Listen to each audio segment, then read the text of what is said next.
Lihat saat ini harga emas cenderung lebih tertekan, bahkan diperkirakan akan menjauh dari bawah level 1.800 per troy ounce, dikarenakan banyaknya sekali faktor yang menyebabkan sehingga harga emas mengalami tekanan di pasar global. Terutama kasus inflasi khususnya di negara-negara Eropa, di mana 19 negara Eropa selama tahun 2022 ini, di bulan Juni inflasi mengalami kenaikan dari 8,1% di tahun bulan Mei menjadi 8,6% di bulan Juni tahun 2022. Ini sehingga ini menyebabkan sebuah tekanan khususnya dalam harga emas, di mana harga minyak juga mengalami kenaikan, sehingga ini adalah kecenderungan untuk resesi, menunjukkan tren resesi ekonomi semakin dekat akan datang. Ya, ini yang menyebabkan faktor utama yang menyebabkan harga emas mengalami tekanan yang luar biasa. Oke, kalau dari Pak Herwin sendiri, Anda bagaimana melihatnya, setujukah begitu dengan tadi pendapat dari Pak Stefanus terkait dengan proyeksi harga emas yang kemungkinan masih akan tertekan ke depannya, Pak? Ya, betul Bu. Memang saya perhatikan seperti yang tadi disampaikan oleh Pak Stefanus ya, dalam belakangan ini di Amerika itu juga telah menaikkan suku bunga The Fed ya. Memang kalau suku bunga The Fed itu naik, pasti mata uang US dollar juga akan menguat.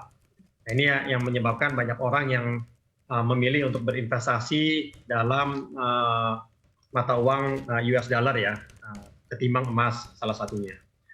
Namun kami juga melihat walaupun kedepannya ini adalah langkah yang mesti diambil oleh government ya atau pihak the Fed untuk menaikkan suku bunga demi menanggulangi inflasi yang cukup tinggi. Kami juga melihat ada beberapa faktor yang memang cukup unik karena kondisi kita saat ini itu contohnya kondisi geopolitikal makroekonomi yang unik, kemudian perang Rusia dan Ukraine yang masih berlangsung. Ini menyebabkan masih ada mungkin kekhawatiran dalam berinvestasi, sehingga masyarakat mungkin juga masih melirik emas sebagai alternatif atau opsi investasi ya safe haven atau yang super aman ya. Dan juga kita perhatikan juga dari supply dan demand aja saya perhatikan, karena banyak juga larangan untuk mengimpor emas atau membeli emas dari Rusia. Sehingga suplai emas itu berkurang di pasar dunia, sementara demand-nya tetap ada atau meningkat. Ini menyebabkan supply dan demand lah. Kalau demand-nya lebih tinggi dibanding supply, ya harapannya paling tidak harga emas bisa diharapkan dapat bertahan lah. Kalaupun turun dalam tekanan, tapi tidak turun seperti komoditas lainnya. Itu harapan kami, Bu Iva ya.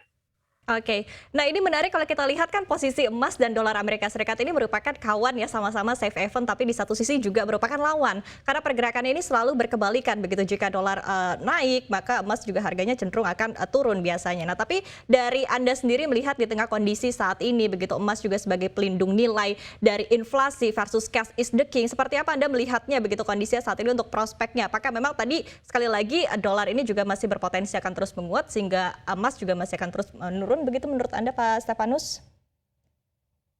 Ya, kalau saya melihat berdasarkan market yang ada dengan kondisi ekonomi global saat ini, saya melihat kecenderungan harga emas akan mengalami tetap tekanan, meskipun dengan adanya inflasi sehingga menyebabkan nilai tukar khususnya US dollar itu akan mengalami penguatan.